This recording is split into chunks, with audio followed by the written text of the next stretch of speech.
crying every day. Of course, I'm on the ground and I listen to them. Some come say we are widows, we have nobody to help us, they have their associations.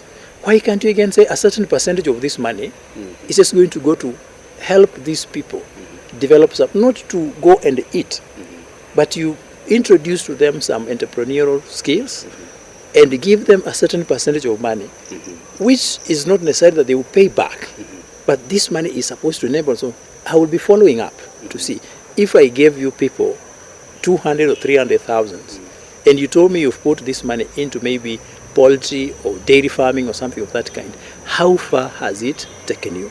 But we want to go into long-term projects. We want them to get involved into short-term projects, so that if we do maybe poultry, do we have a market? How fast can we, if we are selling eggs, do we have where we're going to supply this? How fast are the returns coming in?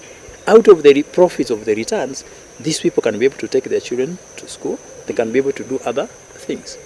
The people living with disabilities, they are the ones people think that they are there to be helped all the time. They have the brains. They are able to do a lot of things.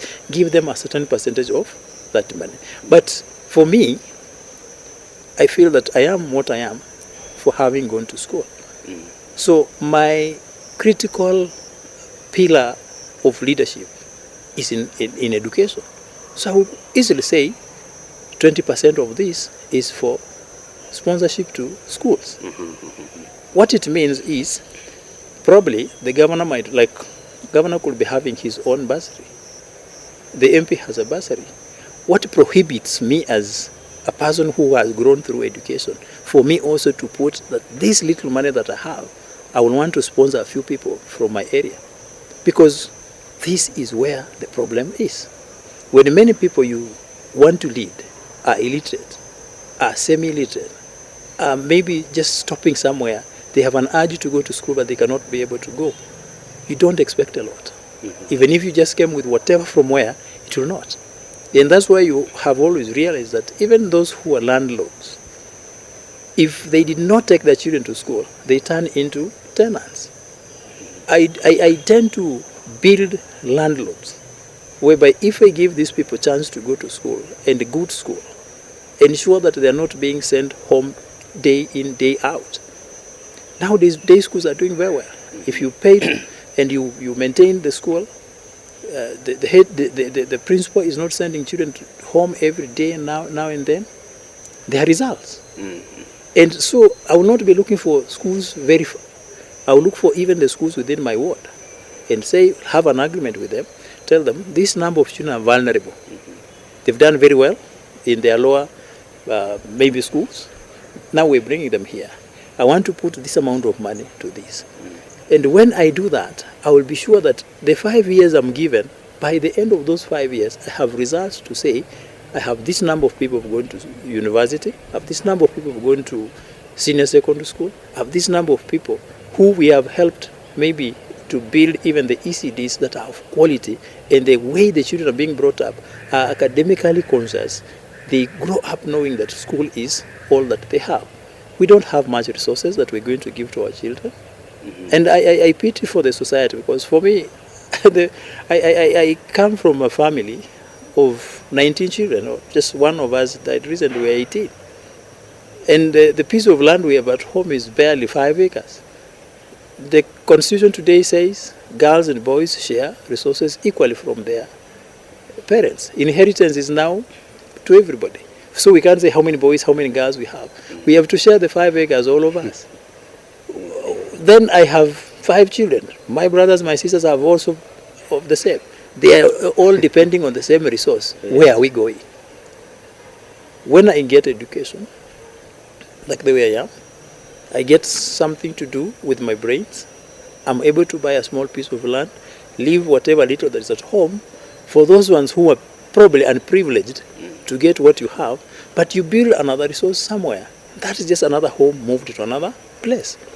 So I'm looking at it that let us not think in terms and about the salary. It is ridiculous for you to get into politics that because you're going to get a big salary. If you get into politics and you're looking for a salary and you did not build yourself, it is a pity. Let me tell you, last time I was in politics and I lost. I spent millions of money running for the same seat. I lost. Now imagine I have lost, and that was the only thing I had. I have no brains, I have no resource to lean on, I have nothing else, and I have lost the election. What will happen? Politics is an actualization area. You don't go for politics because you want to make money.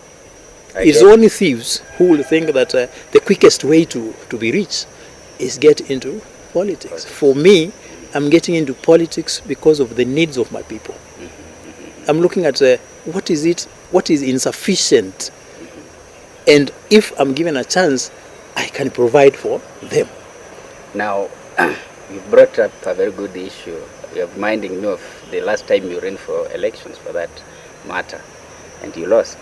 But if you had made it, and if you are an MCA at this particular time, can you paint a picture a little bit of what Kaplaamayi will look like at this stage? Kaplaamayi will be a different place by now, and I'm sure we'll have fought a lot of things. And when I came into the MCA seat, I had a higher ambition. I had asked people for one term as an MCA. And there are people in this country who've been MCAs one term, MPs one term. They are now governors.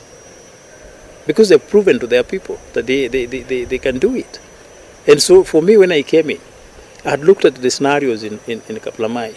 I had participated in the fundraisings for schools, had participated in fundraising for weddings, had participated in fundraising for funerals, and so many other things. And I would see. Sometimes I went for a fundraising for school fees. And I personally donated 3,000 shillings as just a resident. Then later on in the evening, I asked, how much money did you people collect?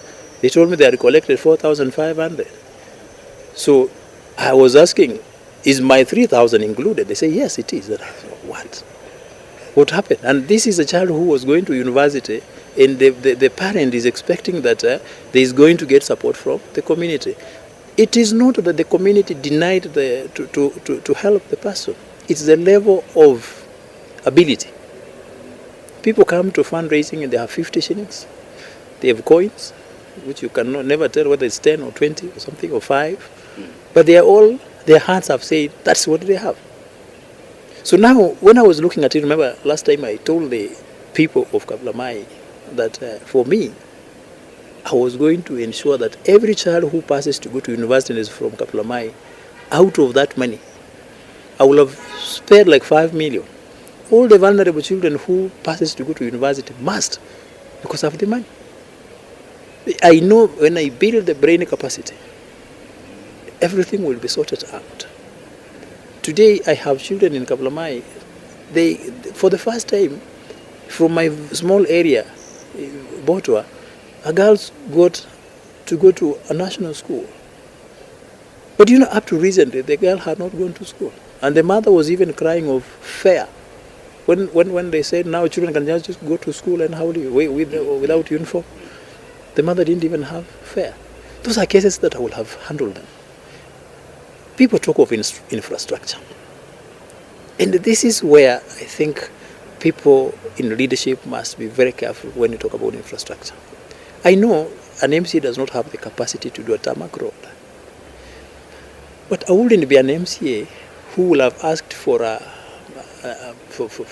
caterpillar, then come and just do some heaping of sand and soil on the road and say you've done a road. Do 1 or 3 roads, quality, marammed.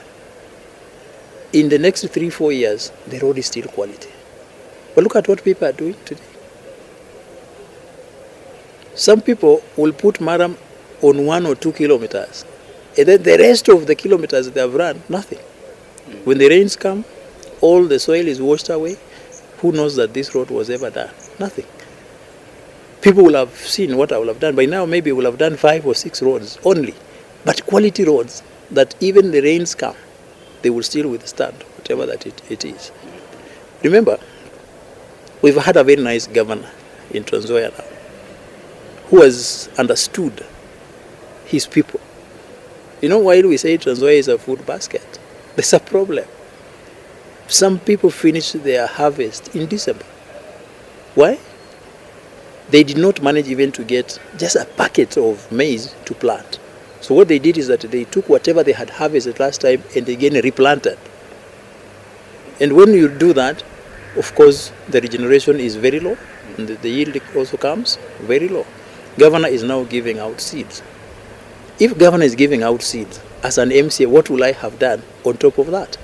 I will have spared some percentage of this word specific to give this vulnerable community fertilizer and follow up. That if somebody is doing 2 points or 1 point, the production has to be double what that person used to do. And when this person doubles up the production, it has also, it enables that person in one way or another. If the food is in excess, you can sell a bit of it and buy your child a book, a pen, or even do something for the child that's much better than that. So I will have actually introduced so many things, but at the end of the day, let's not talk about big things. And this is why I'm saying this round, I'm going to contest on household social capital phenomenon. I want to see how that house is developed. So that now, when we say this money is for the widow, we want to follow up that widow until we see the widow has risen. If we say the money is for the youth, we want to see it. Let's not say youth are getting employed, youth are in whatever. How many of them? Are you able to account for them? So the scenario will be different as of now. I get it. And of course, Kaplamayi is a very cosmopolitan area. And when you're elected, you must balance it up. Remember, we have Kaplamayi is distributed in terms of farms. You have Nyakinya, which is mostly inhabited by the Kikuyus. We have Karara, mostly maybe the Tugen. Of course, Kalenjins are also in terms of those small things, Tugen and so forth, up to Chisare. And of course, the Luyas and the Kalenjins are the majority there. You must see how can you create a synergy in that these people do not look at one another as those and these. And I will have done it. Now, Omami, people talk about border borders, and every time the issues of border border come about, someone will say they are individuals to be just used, perhaps as goons. I don't know, what will you have done to this sector, to border borders within Kaplamayi? Border border is the most misunderstood industry, I would say so. Do you know that I recently visited Narok, where I used to teach, and the fellow who carried me on border border was my former student, a graduate. So you can't tell me that a graduate is going to accept to be used just as a goon. It is the circumstances we put them in that makes them to feel that they have to be that way.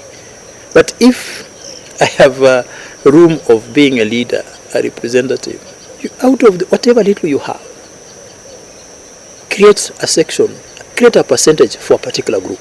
Remember last time I talked to the border board, I told them, you're getting motorbikes from this credit facility, it's as a form of credit, what credit and whatever credit, what they were giving them motorbikes. You deposit 30,000, then you pay this for about, I don't know how many months.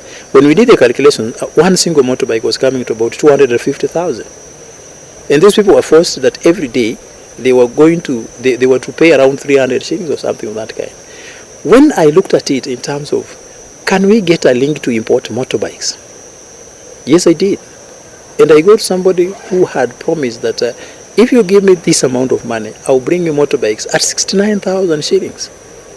The same quality of motorbike that somebody else was getting it at a different, from a credit facility at 250,000.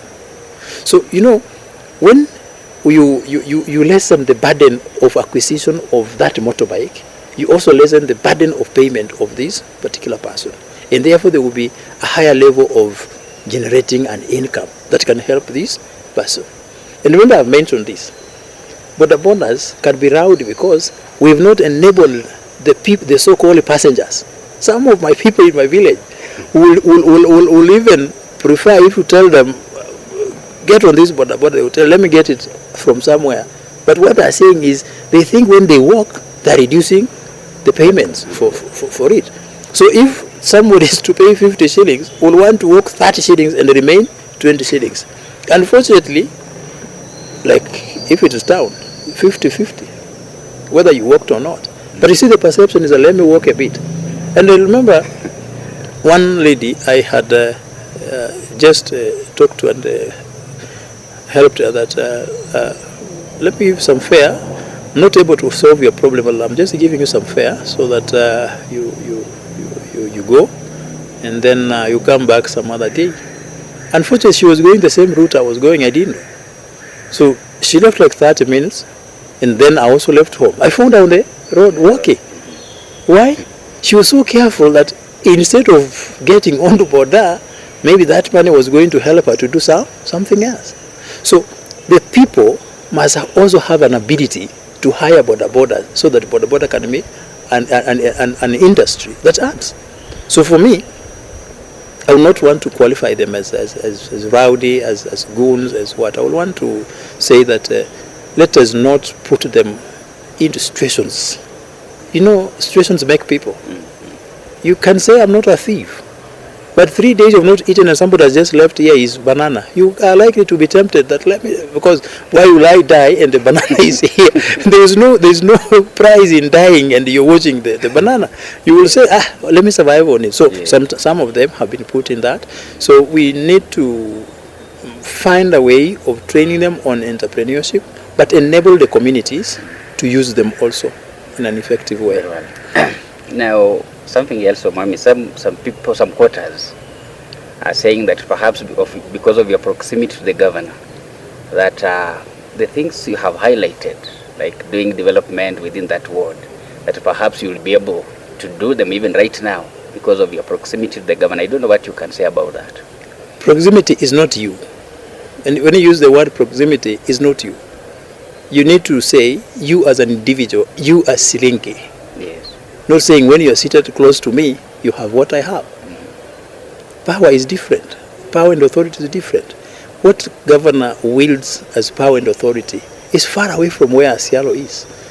Sialo is just an employee who, if there's anything, he will have to beg, if at all. But otherwise, governor has his advisors, of course, you know that. He has his cabinet, he has his chief officers. Sialo is just a communication person who communicates what the governor wants to be communicated. And sometimes even it can be communicated without you. So proximity does not necessarily mean that you have to influence. And good leaders should not have that. Should not be that whoever that's close to you must influence you to behave the same way. No. If I'm a representative of the people, I will go to the governor and say, Governor, in my area, this is the bedeviling issue. Kindly help me.